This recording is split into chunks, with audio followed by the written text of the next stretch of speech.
Elevate TV, advancing kingdom lifestyle.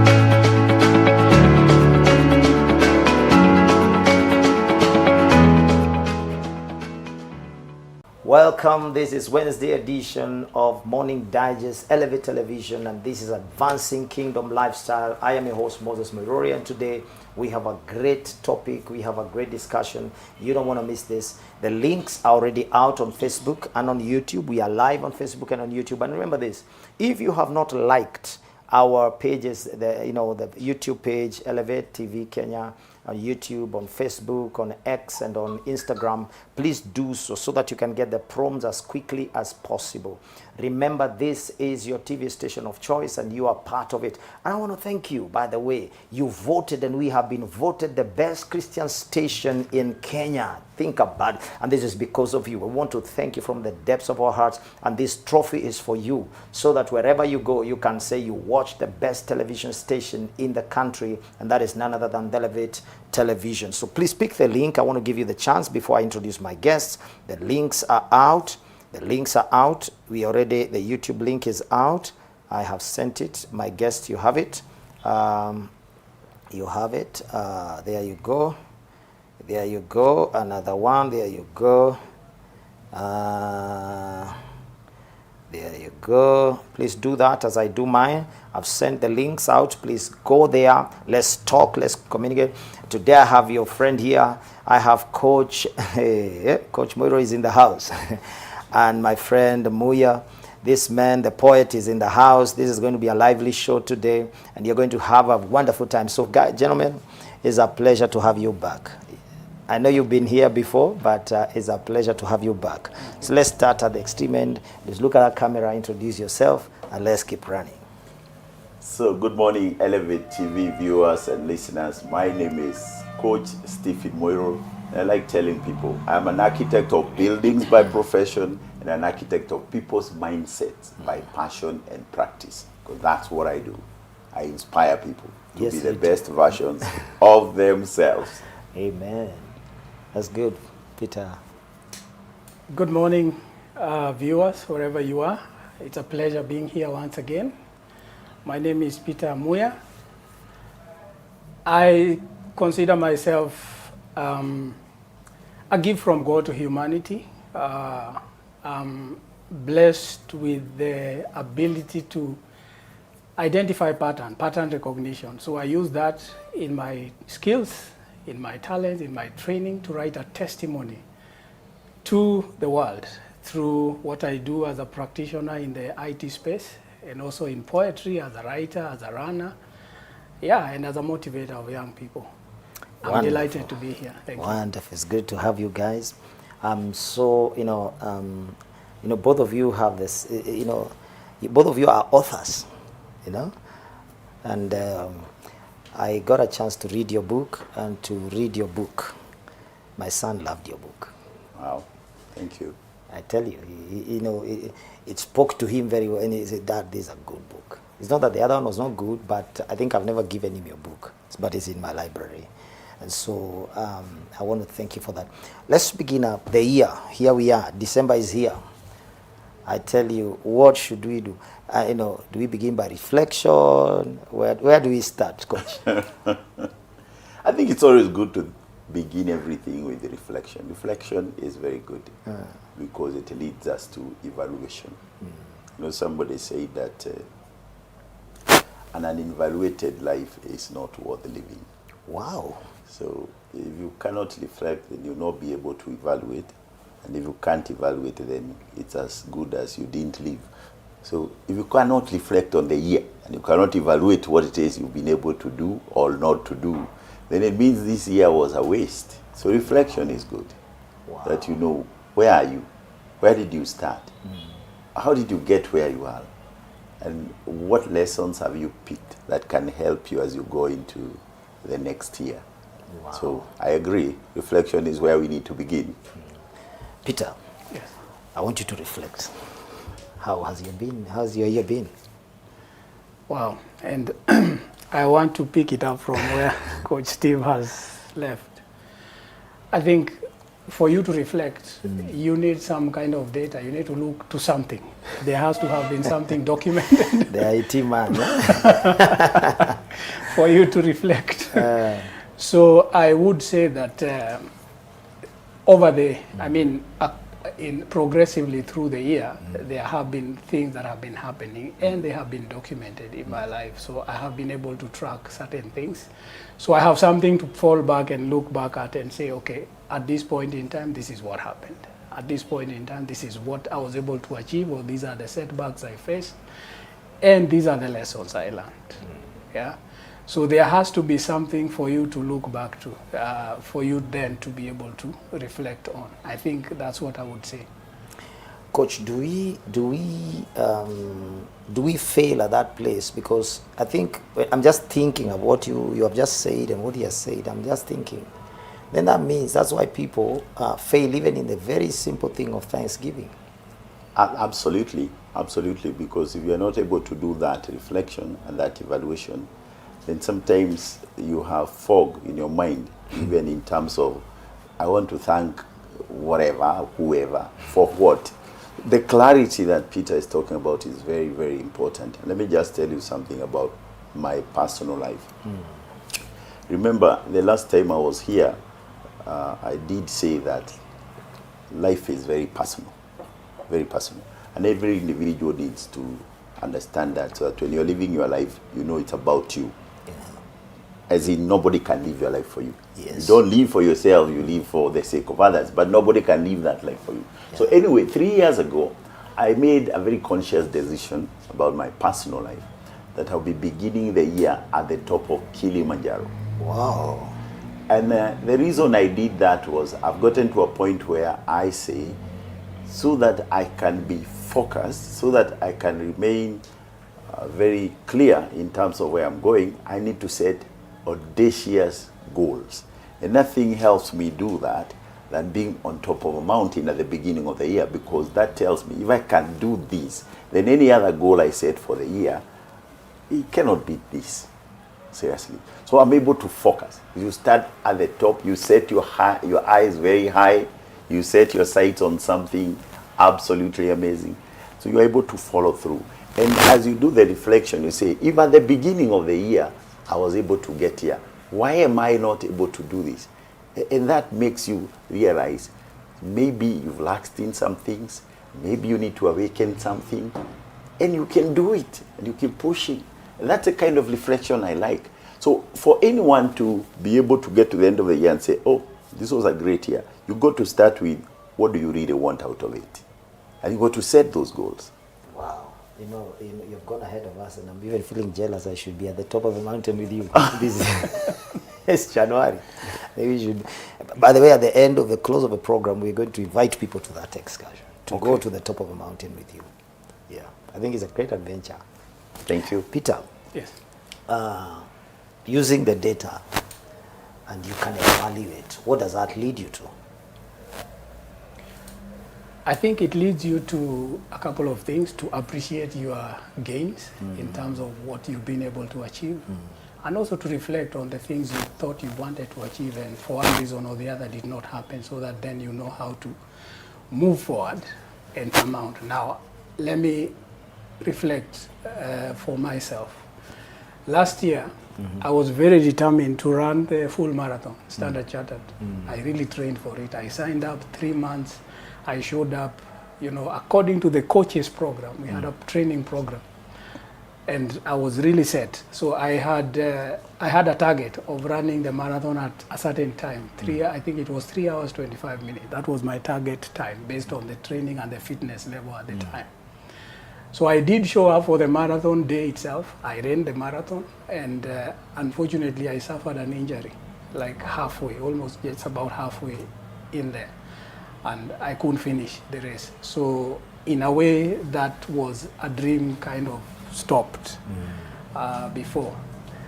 So I did reflections. Of course, there were regrets, doubts, what would I have done differently and so forth. And then this year I said, I'm going to retry again. I'm going to attempt that dream again. And so I had to tweak some few things based on the lessons I learned. In terms of how I trained, in terms of how I rested, among other things. And by God's grace, I was able to re-enroll again and run the race. And I got my time. Actually, I got better time than what I had planned for last year. So I think data then helps me. Now, what happens, like for us with the runners, is that you have data with you. You have devices that collect data. So they tell you whether you are ready, whether you need to do certain things, you need to rest, or the kind of runs you need to be doing a little bit more. So it gives you a fitness score and tells you, for you to run this race, based on your fitness score, you can only run it at this time. And most of the time, they are usually to some level accurate, 90-something point something accurate. Yeah. Amazing. I'm just looking at, I'm just listening to you, and I want you to, anyone can pick this, to somebody who things never worked out, and they are reflecting on those things. Some of them are major, they may have started at the top of the mountain or set very high goals, which we are told to do that. And they are not bad to set because they give you a pathway. I want you to speak into somebody who has come that way but did not make it. Any one of you can pick it up. Let me give it a go. I'm a firm believer that even when you don't make it in terms of your goals, that's not the end of life. And someone said, sometimes we win, sometimes we learn. So you never take whatever people consider as failure as just a sentence that you are useless. It is not. Any failure, for somebody who's got the right mindset, should be taken as a lesson. That is very important. Like Peter has said here, he tried last year to do the full marathon, and it was not possible. But what did he do? He didn't just sit there and say, oh, I have failed in this one, and therefore I'm not able to do marathons. I conclude it is not for me. No. He sat back and looked at the reasons behind him not accomplishing that particular feat. And then he came back stronger, worked harder, and this year, as he has said, he's been able to accomplish that. Allow me to also say, and I borrowed this from Peter's field, and it's something that happened in 1968, the 1968 Olympics. In the marathon race, I don't know whether, Peter, you know this, there was a Tanzanian who had gone there, of course, to compete with the rest of the world, called John Stephen Akwari. And it is said he did not expect to win a gold medal, but at least he expected to finish strong. But midway through that marathon, there was a collision of runners, which resulted into an ugly scene of a pile-up. There were many injuries. And he happened to be one of the guys involved in that pile-up. No. And he was very badly injured. And he was bleeding and everything. And guys came, these paramedics who were put there to take care of the runners, and they're telling him, Bwana, let's just take you to hospital. And he looked at them and told them, guys, no, I still feel I have some energy. Why don't you patch me up where you can and let me go? And they looked at him, is this guy normal? Surely, others have been taken to hospital. You don't want to be taken? He said no. And they patched him up, and the guy continued. Now, before he finished, he developed cramps. And if you've ever been in any race or any physical activity and you develop muscle cramps, those are very painful things that can discourage anyone. But he still did first aid on himself. And you know what? An hour after the medal ceremony had been done, these are Olympics, and you know marathon is usually the final one. So everybody, spectators have gone. There's nobody to cheer him. 1 hour after the medal ceremony, the guy hobbles into the stadium. And you know that time, I don't know whether it's still the same case, you get through the gate of the stadium and you have to do one extra lap so that you finish. Yeah. He's hobbling, and he still did all that. So there were a few journalists there and organizers who were still remaining to wind up things. And they came up to him and looked at him and said, John, look at you, you're so injured. Why did you do this? Why couldn't you just have agreed, like all those guys who are evacuated from the track, taken to hospital? Why? And he said, you know what?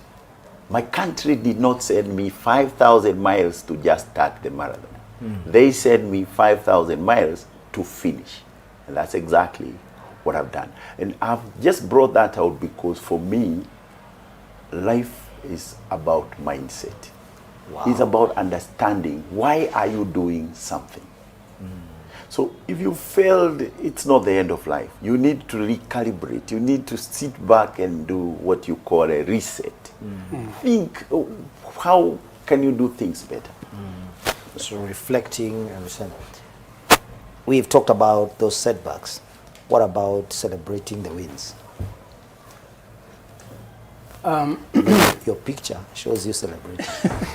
Yeah, by the way, that picture was very emotional because I was coming back from, because I suffered an injury in October, late October last year while doing the Standard Chartered Marathon. Then I had to take a break like for a month or so, recover, and then I started training for the Kilimanjaro Marathon in February of this year. Okay. So that training was difficult because I had not properly healed. And I went to that run when I was not, completely fit. So I remember during the run, I was doing 21 kilometers in that time. So the first 6 kilometers were very difficult for me. It was quite a hilly terrain. So at some point I started having discussions with myself and wondering, did I travel all this way to suffer this much? You became the Tanzanian. I transported myself to come and suffer like this in a foreign land. But I pushed through pain, and I found myself past the 10 kilometers, past the 11th, the 12th, and before, lo and behold, I was doing 19, and finally 21. I was inside the field, and the crowds were cheering, and I pushed to the finish line. And you know what? I had a personal best in that 21 kilometers against all the odds. So it was a personal best of pain, of persistence, of perspiration, but of pleasure. So I celebrated that with that understanding. It was from the setbacks. It was like coming back from the brink of defeat. Yeah. One of my colleagues used to say, it is snatching victory from the jaws of defeat. Wow. So I think it's important to celebrate, and especially celebrate when you're coming through, extreme setbacks. Yes. How do you accept lessons? The lessons that I learned, sometimes we refuse. This was not a lesson. This was, we live in Africa where every bad thing is an omen. One of the I like your thinking. Coach. One of the things that I say is that if you look through history, throughout history, nothing worth talking about or being celebrated ever came easy. There is nobody who we can say has been a superhero who did not have to endure a lot of pain, like Peter is saying, a lot of frustrations. But they kept going because they knew your greatness is when you go past the threshold of pain. It is that moment where you feel you want to give up, that you must not give up. Because beyond there, then you develop a level of endurance that helps you to go even further. And I think that's what Peter is saying. I've experienced this on mountains, the lessons I've learned.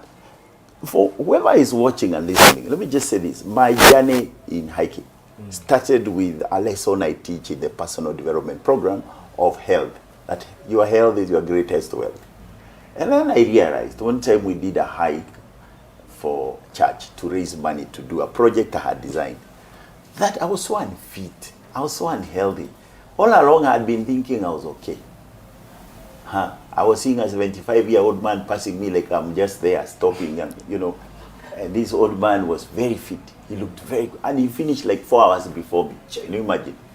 Now, after that I said I have to introduce physical fitness in this program of mine. And that's how we started the Kilimambogo. We started with Kilimambogo. Before you graduate, you have to do that. Do you know the first time I did Kilimambogo, how many hours I took? 7. Going up and down. 7. It was horrible. Kilimambogo, for those who are serious hikers, is a snack. It's nothing serious. 7 hours. I came back, I was like, no, this has to change. This has to change. So what did I do? I went for full medical to just check what's wrong with my body. I was overweight, I had cholesterol issues. I also looked at how I was living. What was I eating? What was I drinking? How was I sleeping? And all that had to change so that I could prepare myself for even bigger things. But then I realized I needed to practice. Do it until the body gets used to it. Today I can tell you, because I was able to subject myself to that level of pain through the practice, I can do Kilimambogo and I do it in 2 hours, going up and down from 7 hours. Yeah. So when you allow yourself to go past the threshold of pain, you start discovering that your body is capable of doing so much more than you have ever imagined. But that all has to start with your mindset. You are stronger than you think you are, but you've got to be willing to learn those lessons. So it's a question of what you put in here. Your mind is everything. Somebody said you don't have a mind. And if you say that in our language, Kikuyu, it may sound like you're insulting someone. Una akili. But it may sound that until you finish the statement. You don't have a mind because you are your mind. Your mind is everything. If you can take charge of your mind, you can take charge of your life. Wow. Peter. Yes. The place of celebrating small wins. The Tanzanian, he just decided to finish. He didn't want a medal, but he wanted to finish. Yeah. The place of celebrating small wins. Sometimes we have this big win. If we don't get it, our life is fun. It's like it's finished. What about the small wins we have in life? You know what you can consider small, because yes. You see, he's saying he does Kilimanjaro in 2 hours. It's a snack. No, Kilimambogo. It's Kilimambogo. Kilimambogo, yeah. My friend, for us, I don't know what I think I need a program for fitness first. Yeah, so I was going to say, if you look at, even we had the Olympics in, I think in August or July, thereabout, if you notice during the heat or the preliminaries, before the run itself, runners are introduced. Yeah, so lane 1 is so and so from Jamaica, lane 2 like that. And usually they don't just say the name. They say the things you have done in the past. This is a national champion in their country, and the guy celebrates. They do things, to show where they are coming. So every one of them comes with a pedigree, what I call some form of an accomplishment from the past. But only a few win, or at least only 3 take the top 3 positions. So you are competing against people who are already winners in their own, because they own qualifications to get there. So they are winners in themselves. And before even the race starts, these guys celebrate being recognized as winners. I think that's important. To come to when you're coming to the fight, you need to come, as he says, with the mindset that I'm coming here with the mindset of somebody who is already a winner. So you need to have that assurance. Yeah? So that then that gives you the fuel to move forward. Yeah. When I was attempting to do my full marathon, because I had gone through training and I had done some very good time, getting a personal best in 10 kilometers, doing a personal best in 21 kilometers. Those gave me some form of confidence and reflection, celebrating that and bringing that into the next challenge and saying, I have done this achievement in the past. I know I can be able to translate that in what is ahead of me.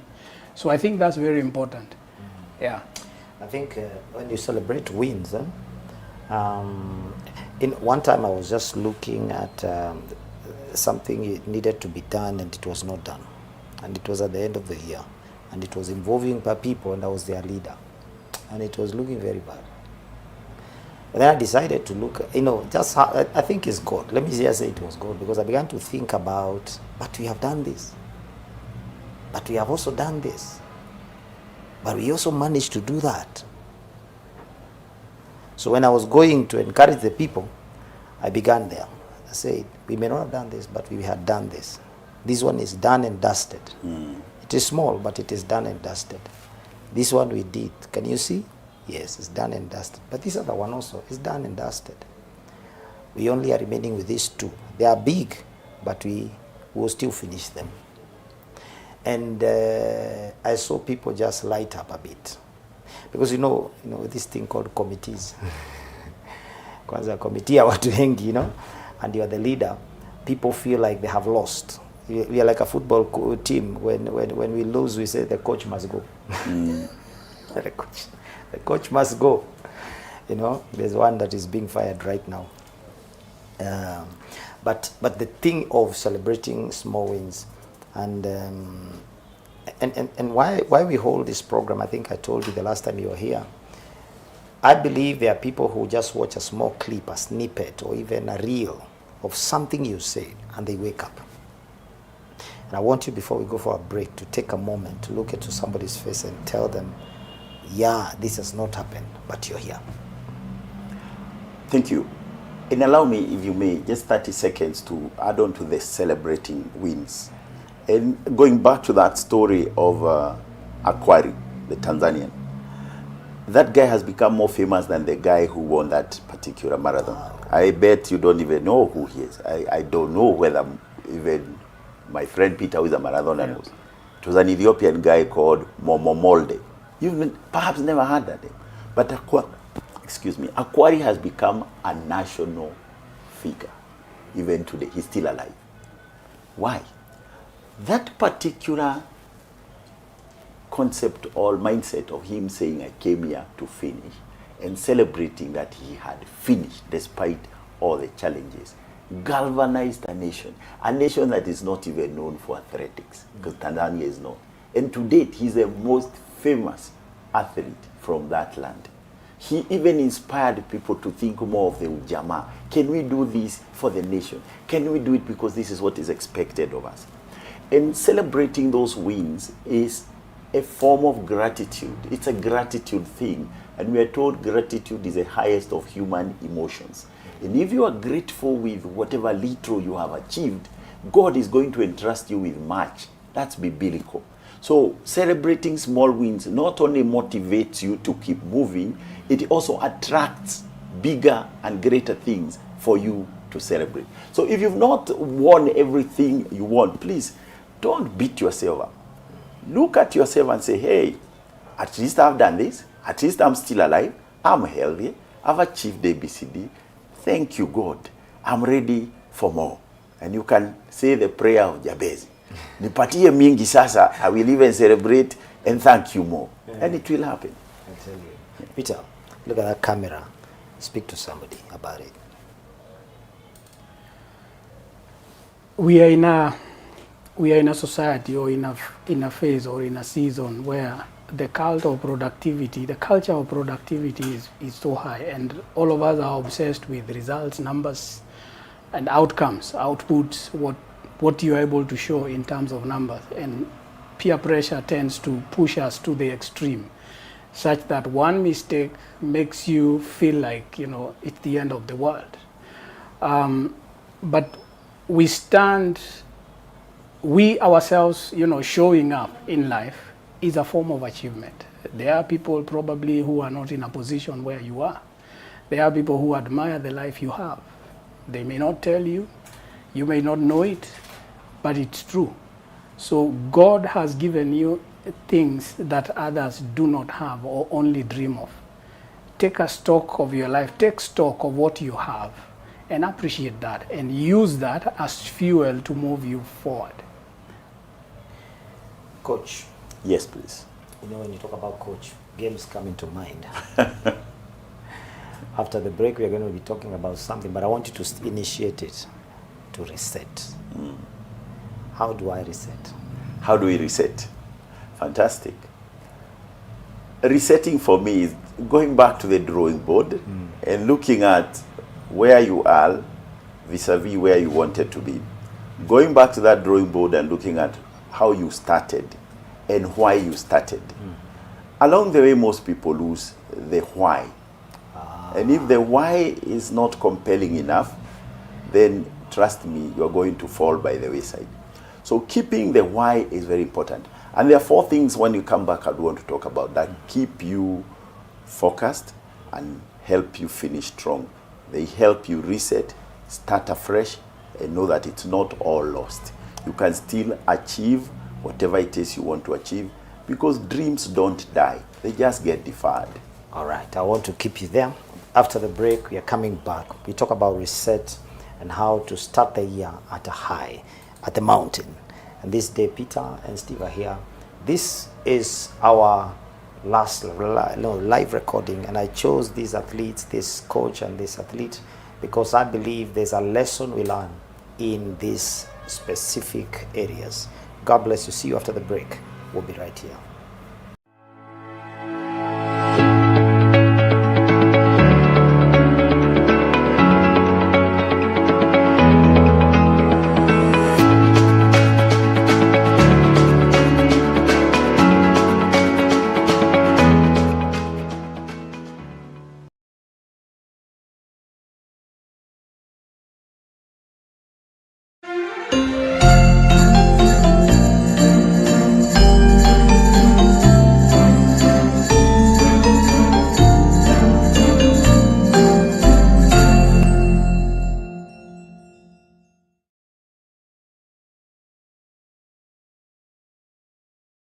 Life Church International is training Christ-like workers for Christ-like Church through Gospel Light College and Nation to Nation Christian University from Dallas, Texas.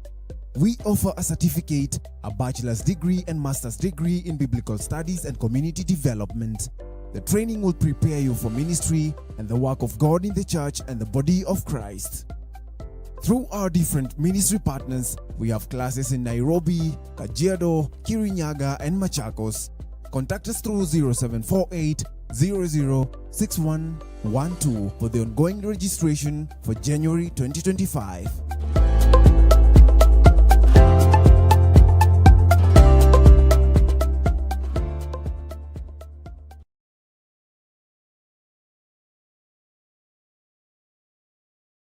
Explore a world of knowledge at Elevation Bookshop. Dive into topics like marriage, money, and spiritual growth with our vast reading materials. But that's not all. We are thrilled to introduce new additions like stationeries, notebooks, modeling clay, dictionaries, pencils, kamusi, and more.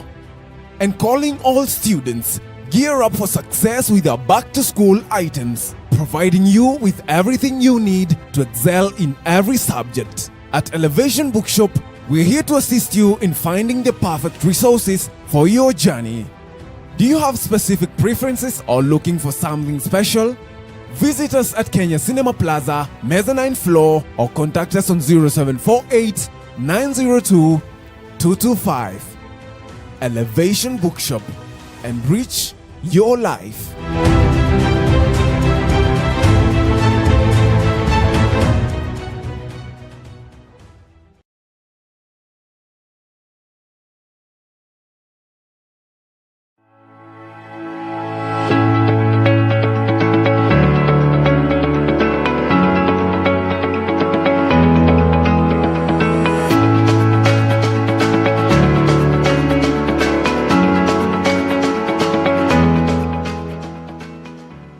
Welcome back. We are talking about finishing stronger, reflecting, resetting, and making sure that we start the year at the highest point we can. And this can only be done by, resetting, thinking through, like a coach has said, that you don't have a mind, you are the mind. So you must begin to plan this. Coach, you are talking about resetting. You had 4 things. I've not forgotten. Yes. And I said everything must begin with a very compelling why. Before you can achieve anything, ask yourself, why are you even getting into it? Because if you don't have that clarity of purpose, then it's very easy to lose it along the way. It's very easy to even give up because there's nothing pushing you. So understanding the reason for whatever it is you want to do has to be the starting point. Once that is clear, the 4 things I want to talk about now kick in. Okay. So have a purpose, and then after purpose, And your purpose, by the way, should always be anchored to God. Don't do things for your self-glory or gratification. No, those should be consequences. Amazing. Everything you do should honor God. If you are doing things for God's honor, God's glory, He's going to help you through. Amen. Even when things look very difficult. In the Bible, we are told 365 times, do not be afraid. Do not. We have a dosage for every day. Every day. Yeah, so you have no problem there. Yeah. Now, that's going to call you or call on you to have the following 4 things. 1, you must be a person of good and strong character. If you don't have the character to carry whatever it is you want through, it's not going to happen. All the great people you know about, one thing they had in common is strong character. As an individual, you look at them and you know, these are not guys you can just sway. You can just move around. They were people of conviction. They were people who knew the ground they stood on. So having character.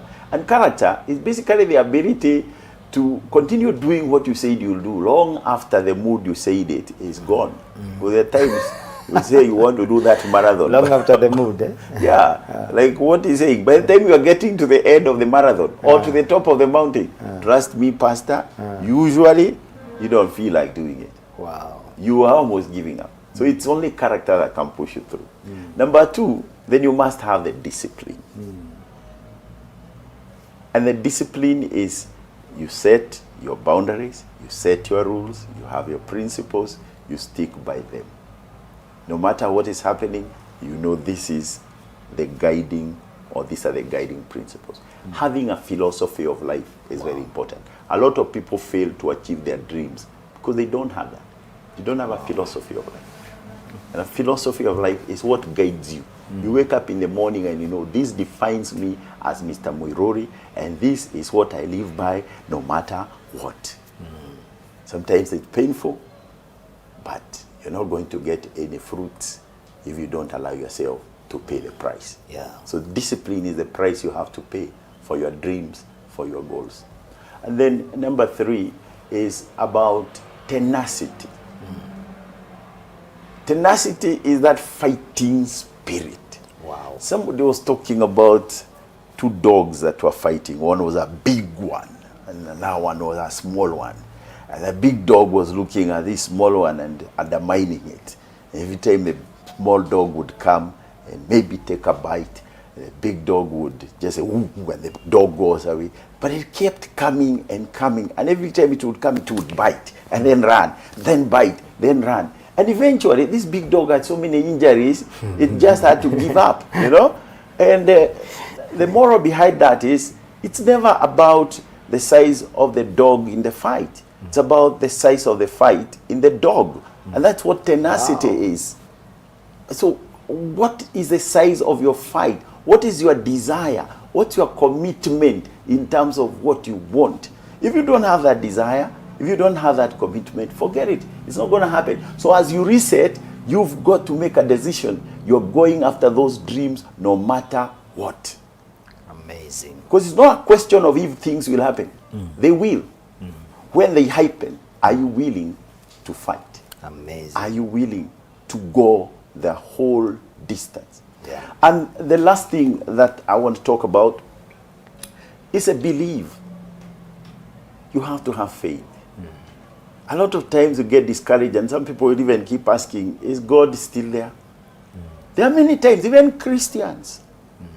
I was listening to a bishop giving a story where he was going through so much in his family, his own home, that he started asking God, God, I'm doing work for you, helping so many people. Why are you allowing so many bad things to happen at home? And you know, at such a point, it's very easy to even doubt the existence of God. Every human being has gone through those kind of moments. And it is those moments that then call us to just have unfailing faith and knowing that even when it is not clear that God is working, He is working. There's something called the footprint. I am sure you have read it. Yeah. About this gentleman was looking back at his life and he saw footprints along, you know, the ocean, beaches. And they're seeing during the most difficult moments, there was only one set. And he was questioning God, surely, you abandoned me during my most difficult moment. God told him, you know what? Those footprints you are seeing, they are mine. Because it is during those moments I carried you. So we got to have faith that even when things are very difficult and we may not feel the presence of God, that's when he's most present. He's the one sustaining us. Amazing. He's the one making us survive. Amazing. Amazing. And a good day is coming. No matter how dark the night, the sun is going to rise. Wow. Peter, Yes. what is a reset for you? And you're free to flow. Good question. A reset for me, we have been a lot on our fitness side, and so let me stay there. When I started out as a recreational runner, I used to run fast. I started off like a Ferrari. they use those terms when we are doing hiking and climbing. You know, you have the Subarus who are the faster than the others. So I used to run pretty fast. But that's all I used to do. So I would shoot quickly, you know, do my 10-kilometer run, finish, come and shower and start my day, and I would feel good. So the adrenaline rush of doing speed run all the time, you know, is what excited me and made me want to go out and run. Now, running was like, you know, something that was not really part and parcel of my life then. It was another thing I was doing. So it was not in the bigger circles of my why. Yeah, and in the process, I got injuries because of running badly, running one type of run all the time, because in running, there are different types of runs. You need to do slower runs, you need to do recovery runs, you need to do speed work. They are different, and they have times. So you have to organize your training plan that much. So I didn't have a plan. That's how I used to do it. But the injury forced me to reset. So I had to go down, and because I couldn't run anymore for like a month, I had to get physiotherapy, help, recovery, and come back. And somebody told me, you need to get into a plan, a proper plan. And in the plan, the coach insisted on running slow. Yeah, that was painfully hard for me. Yeah, to run slower by almost covering the same distance you used to cover in twice the time was painfully difficult for me. It was very discouraging the first few weeks. But, you know, by and by I got used to it. And then I started enjoying running slower, despite the fact that I have the ability to run fast. And that built endurance in me. There is something they call developing your aerobic base, because running is aerobics. It's a game of the feet, moving one foot and the other. Yeah. So in the process, I built my endurance, and I was able to run longer without getting tired. Before, I couldn't do more than 10, 15 kilometers because of that. You know, your threshold, you reach a certain threshold and you cannot move faster anymore. And so that reset in the process made me to reconcile my lifestyle of running into my life as a human being. So I went to my profile, my athlete profile on Strava. There's an application called Strava where we track our activities. And I updated my bio. I said that I am a faith-driven recreational runner. So I honor God through my running. So besides just running, it is also a place to create a community, to come and fellowship. There are people, you know, they find therapy in running. They look for company in running. They look for someone they can talk to in that space. So we have, you know, in the process developed a community of believers there to encourage one another, to pray for one another, to pray while we are running, to pray during the run, and also to encourage and reach out to others. And I think that then becomes, you know, my bigger why, even as I enroll into these things. Wow. Yeah. I think that both of you, what I hear is that if you're going to reset, you have to set the why. Yes. Amazing. You know, it looks like it is there, but it is not there until you set it. This is why I run. This is why I'm doing what I'm doing. And I think from both of you, I hear it is for God. I want to ask you something about the reset. Is there something like a reset gone bad? A reset gone bad? I don't know whether I would say there's something like a reset gone bad, but there can be a bad reset. You and words. Yeah, and I will explain. Sometimes people reset because there's something selfish they want. If you reset so that you can achieve a selfish objective, where you want to take all the glory, where now you've forgotten the main purpose of your existence, because everything you do has to be pegged to your main purpose of existence. And God has put us here for a particular mission. Above everything, he wants us to know him, love him, and serve him. So everything you do has to help you know God more, love God more, serve God more. So if you get out of there, you may end up, and you know there are many characters in the Bible, including the wisest of them all, Solomon, who started very well, but didn't end very well. Wow. Because it got to a point where it was for self-glorification. That can be a bad reset. You get to a point that things now you are doing or you are trying to do no longer glorify the Maker. It is for you. It's not going to end well. So many examples. Look at Saul. A bad ending. Why? At some point, as he was doing his own research, he had the wrong motive. So at the end of the day, what I consider a bad reset is when the motive is wrong. And in everything you do in this world, check your motive. What's the motive? If that motive is not right, it's not going to work for you. So have a very clear why, and that why has to glorify God, as we said. And for me, if your why is very clear, the motive is right, you can endure anyhow. The reason you are able to say, I'm injured, I'll go back on the mend and come back and run, or come back and hike, and you actually do it and finish, is because your why is strong and the motive is right. He who knows how to do things, it is said, will always have a job. But he who knows why that job needs to be done will always be the boss. Wow. So if you want to accomplish things in life, that's why let it be very clear and let the motive So you have to be find right. out why. Why? Why must it be done? Yeah, and is the motive right? Is your conscience clear? Or are you doing it for ill motives? If you are, you will fail and you will not be happy. Wow. Peter, boy, I like the way this thing is going.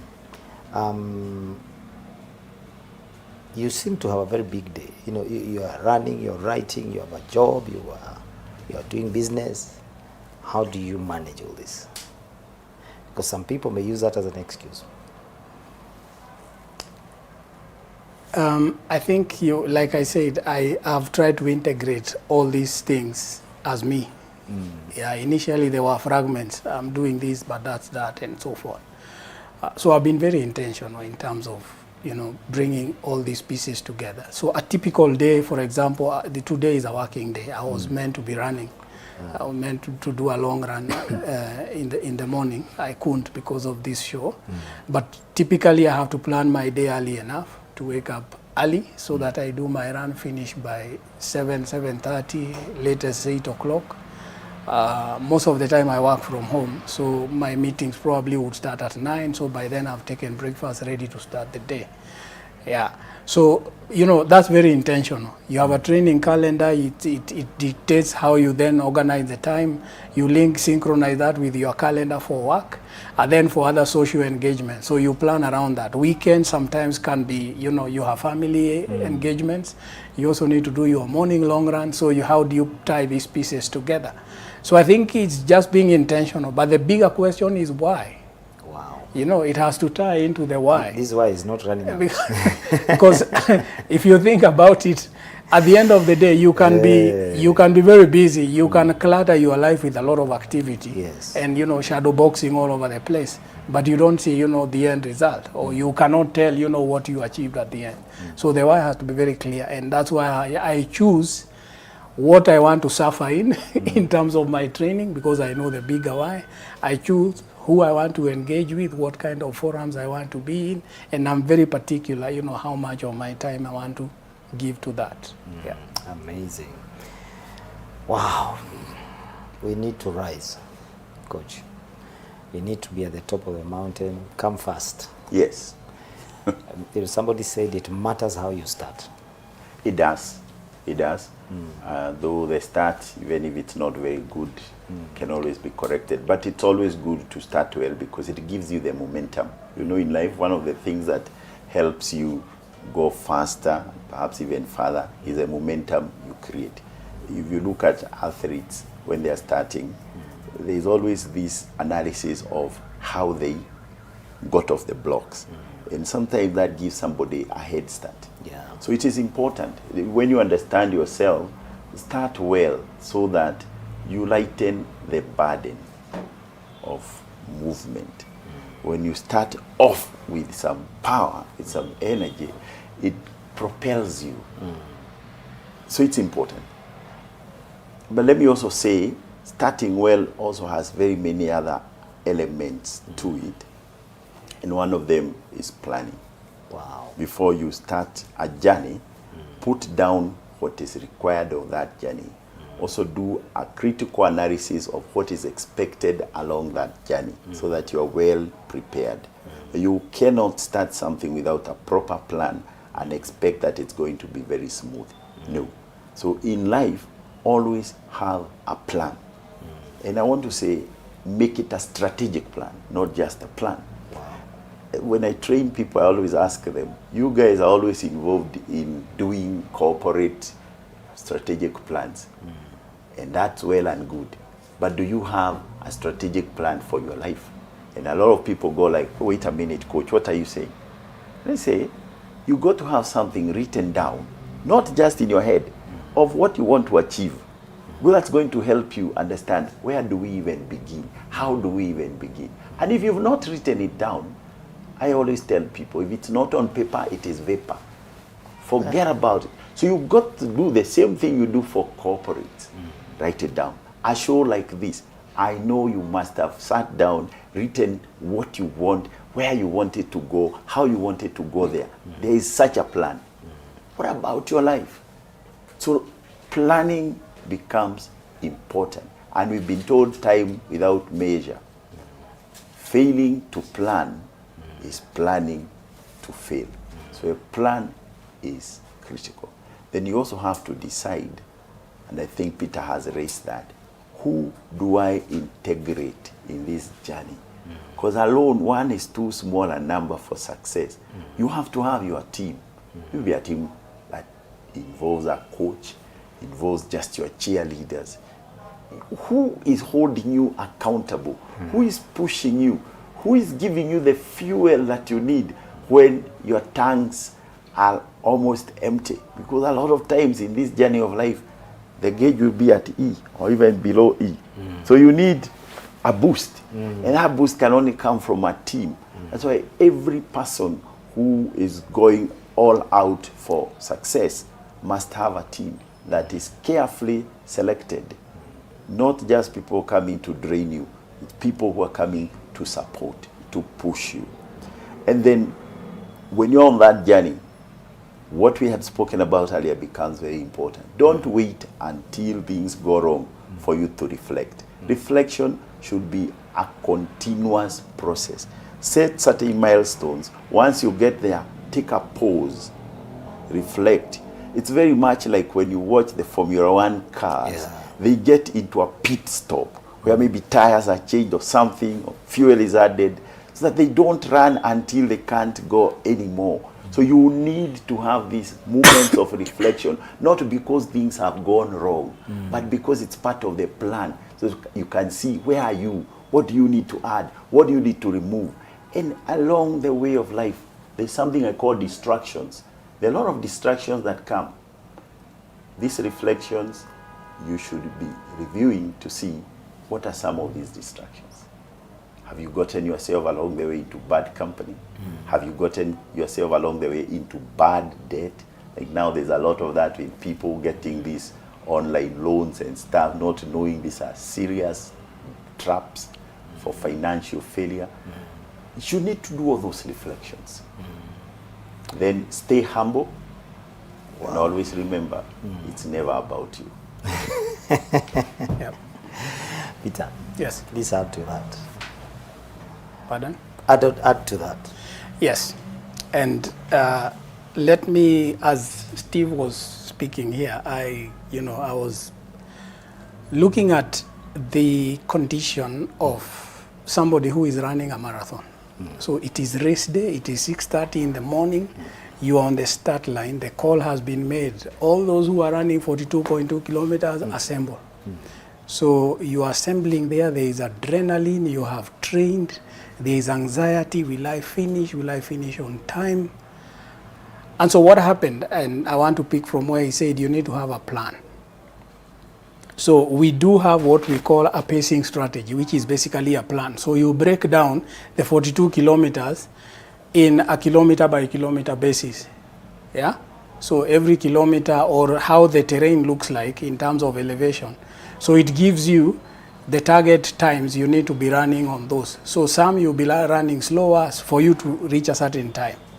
So if you have conversant and you have the right tools to then track your data, it can beep. So you may feel like you want to move fast when you're at kilometer 5, but the watch tells you, hey, slow down.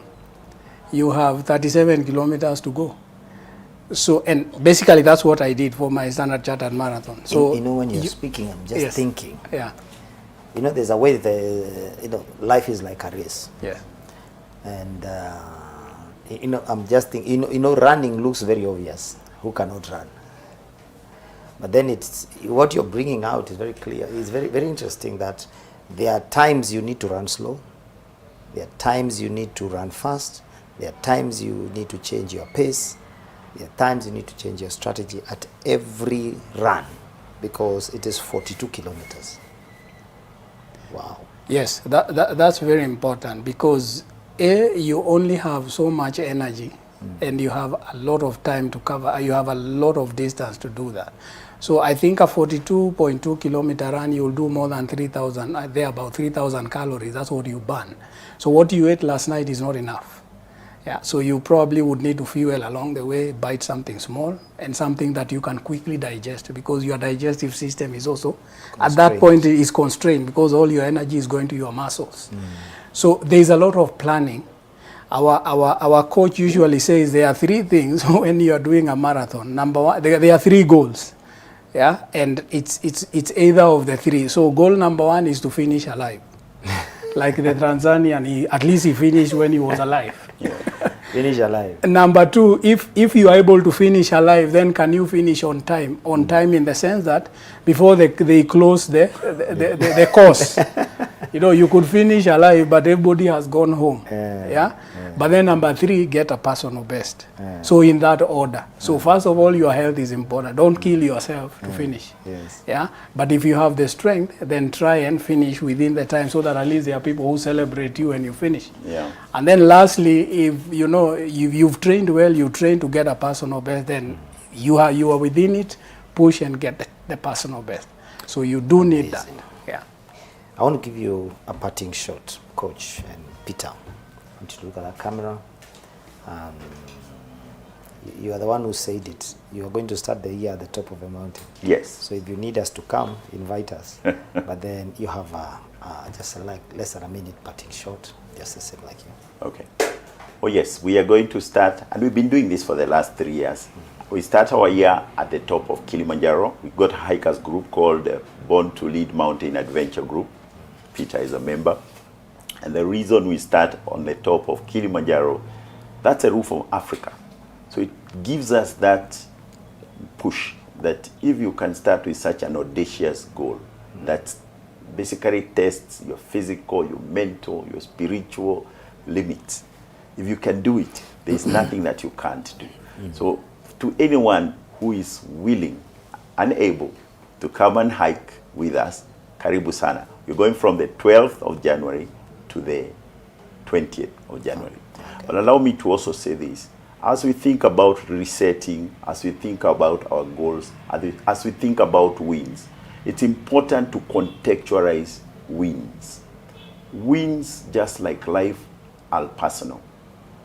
There is somebody who can go up Kilimanjaro in a day and come down. That's a very great win. But for him, if he's able to do that, he now wants to do it in half a day. So his context changes. When you go up the mountain, winds mean different things for different people.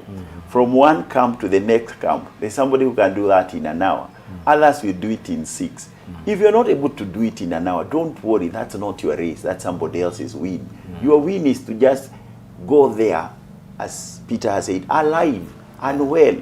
If the next time you come, you're able to reduce it from 6 hours to 5 hours, that's another win. So in life, if you want to remain motivated, always contextualize your wins. Contextualize your race, because the race of life is personal. You are not competing with anyone. The only person you should be competing with is the person you were yesterday. Otherwise, if you try to do it to be better than other people, to outdo other people, you'll be so frustrated. You are not sent to this world to compete. You are sent to this world to finish the race, your race. Peter, your parting shot. The writer in Ecclesiastes said that the battle is not to the brave, neither is the race to the swift, but time and chance happens to all. I want to echo what Steve has said. We all have our own races. We all have time. I think, do we have the discipline?